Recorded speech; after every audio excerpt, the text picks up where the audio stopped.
190 million pound reference में इमरान खान को 14 साल और अहलिया बुशा बीबी को 7 साल कैद की सज़ा सुना दी गई। एहतसाब अदालत के जज राना नासिर आफ्ताब ने सज़ा सुनाते हुए कहा कि इमरान खान को करप्ट प्रैक्टिसेस और इख्तियारात के नाजायज़ इस्तेमाल जबकि बुशा बीबी को गैर कानूनी सरगर्मियों में मुलविस होने पर सज़ा दी गई है। सज़ा सुनाए जाने के बाद बुशा बीबी को कमरा अदालत से गिरफ्तार कर लिया गया। बानी पीटीआई को 10 लाख और बुशा बीबी को 5 लाख जुर्माने की सज़ा भी सुनाई गई। जुर्माने की अदम अदायगी पर बानी पीटीआई को मज़ीद 6 माह और बुशा बीबी को मज़ीद 3 माह कैद काटना होगी। एहतसाब अदालत के जज राना नासिर आफ्ताब का अल-कादिर यूनिवर्सिटी को सरकारी तहवील में लेने का भी हुक्म। फैसले के वक्त बानी पीटीआई, बुशा बीबी, अलीमा खान और दीगर बहनें भी कमरा अदालत में मौजूद थीं।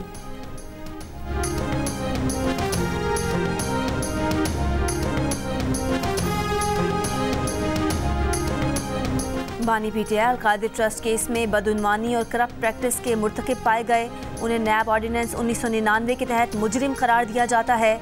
बुशा बीबी को करप्शन में सहूलतकारी और मुआवनत पर मुजरिम करार दिया जाता है। 190 मिलियन पाउंड रेफरेंस का तहरीरी फैसला जारी। फैसले में कहा गया है कि दोनों मुजरिमों को 4 मार्च 2021 में डोनेशन कबूलियत की दस्तावेज़ पर दस्तखत करने पर नताइज भुगतना होंगे। मुकदमे का ज़्यादातर दारोमदार दस्तावेजी सबूतों पर है।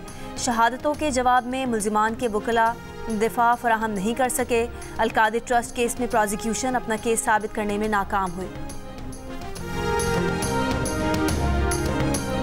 तहरीक इंसाफ ने फैसले को मुतनाज़ तरीन और अदालती तारीख का सादिन करार दे दिया। फैसले के खिलाफ अपील और मुज़ाकरात जारी रखने का ऐलान।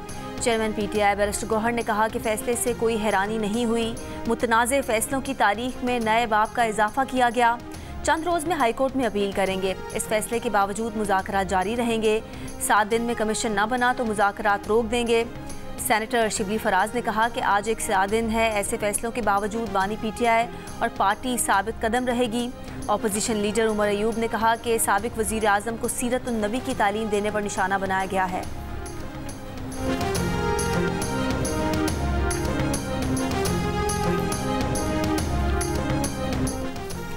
तवक्को है आला अदालत में अपील दायर होने पर नंबर पर मुकर्रर की जाएगी। फैसला मेरिट पर आएगा। वज़ीर कानून आज़म नज़ीर तारड़ का बानी पीटीआई के खिलाफ फैसले पर तबसरा। कहा 14 साल कैद के फैसले में ज़मानत नहीं होती। मीडिया पर सफाई देने की बजाय अदालत में गवाहान पेश करना चाहिए थे। वज़ीर दिफा ख्वाजा आसिफ ने कहा कि पाकिस्तान में कभी नहीं हुआ कि रियासत की रकम किसी के ज़ाती अकाउंट में डाल दी जाए।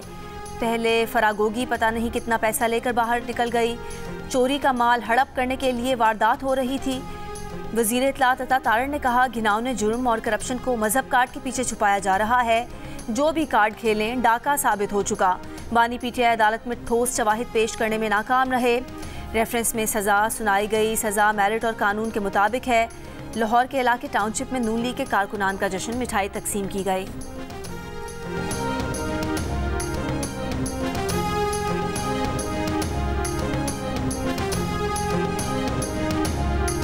दूसरों को चोर चोर कहने वाले पर अल-कादिर ट्रस्ट केस में चोरी साबित हुई।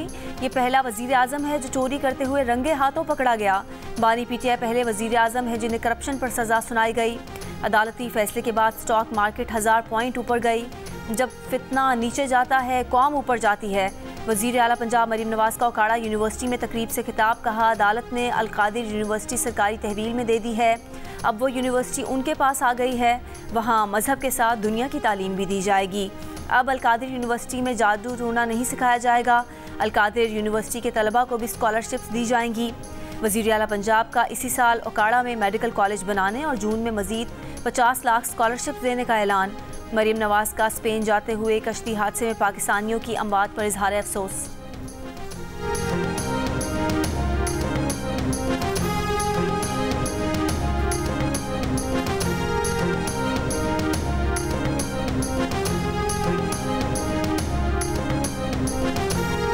अपोजिशन रहनुमाओं की शाहिद खाकान अब्बासी की रिहाइशगाह पर मुलाकात।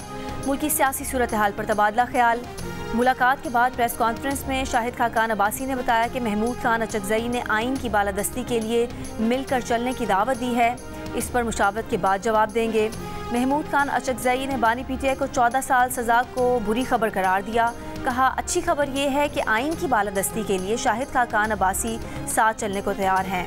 असद कैसर ने कहा हमारा समझौता सिर्फ 1 पॉइंट एजेंडे पर है, वो आइन की बालादस्ती है।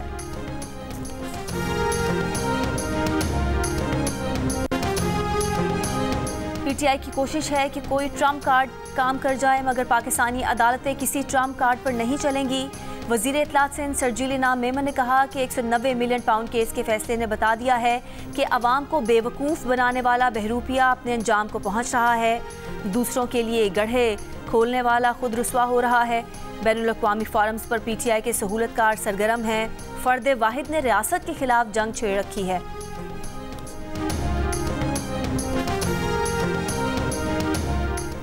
वज़ीर आला खैबर पख्तूनख्वा यमीन गंडापुर की बानी पीटीआई से अडयाला जेल में मुलाकात। 190 मिलियन पाउंड रेफरेंस फैसले के बाद वकील फैसल चौधरी की बानी पीटीआई से मुलाकात। मीडिया से गुफ्तगू में फैसल चौधरी ने कहा, बानी पीटीआई ने कहा है कि कानून और आइन की हुक्मरानी होनी चाहिए, चाहे जितना भी जेल में रहना पड़े।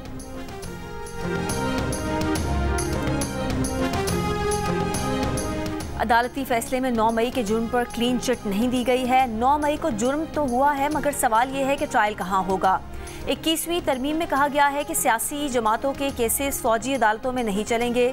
सिविलियंस के मिलिट्री ट्रायल केस में जस्टिस जमाल मंदोखेल के रिमार्क्स।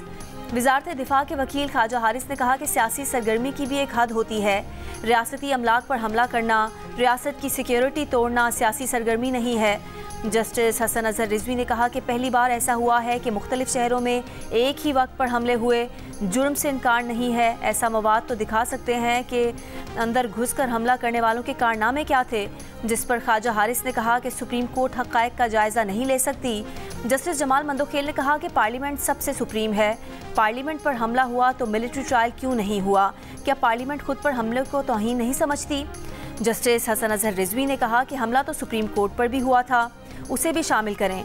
सरबरा आइनी बैंच जस्टिस अमीनुद्दीन खान ने ख्वाजा हारिस को समात पीर तक मुलतवी करते हुए अगली समात में दलाइल मुकम्मल करने की हिदायत की, जिस पर जस्टिस मुसर्रत हिलारी ने कहा कि ख्वाजा हारिस रोज़ दलाइल मुकम्मल करने का वादा तोड़ते हैं।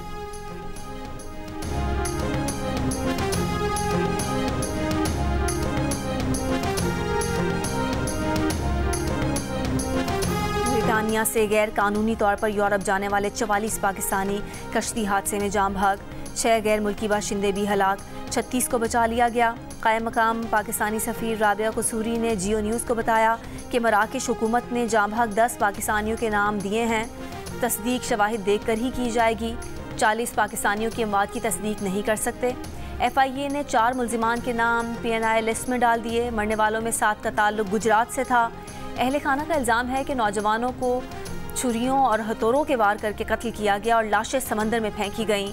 एजेंट के पैसे ना देने पर उन्हें कत्ल किया गया। एजेंट से 38 लाख में बजरिया जहाज़ ले जाने की डील हुई थी। एजेंट फहद का ताल्लुक भी गाँव जोड़ा से ही है।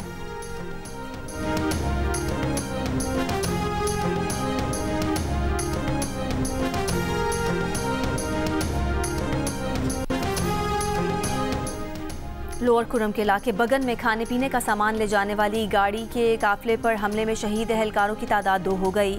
3 ड्राइवर जाम भाग, लापता 5 लापता ड्राइवर्स में से 4 की लाशें अड़वाली से मिल गईं।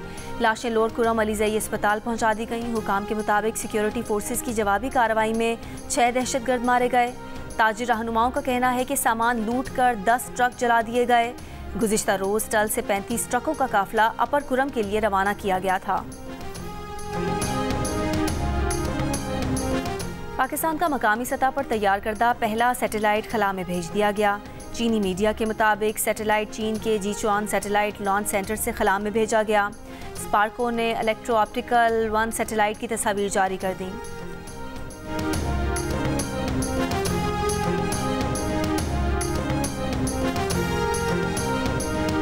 और मुल्तान टेस्ट में पाकिस्तान का मायूस कुन आगाज।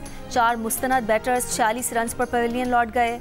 हुरैरा 6, शान 11, कामरान 5 और बाबर आजम 8 रन बनाकर आउट हो गए। धुन के बाइस मैच के पहले सेशन में एक भी गेंद ना फेंकी जा सकी। पाकिस्तान ने चाय के वक्फे तक 4 विकेट के नुकसान पर 86 रन बना लिए।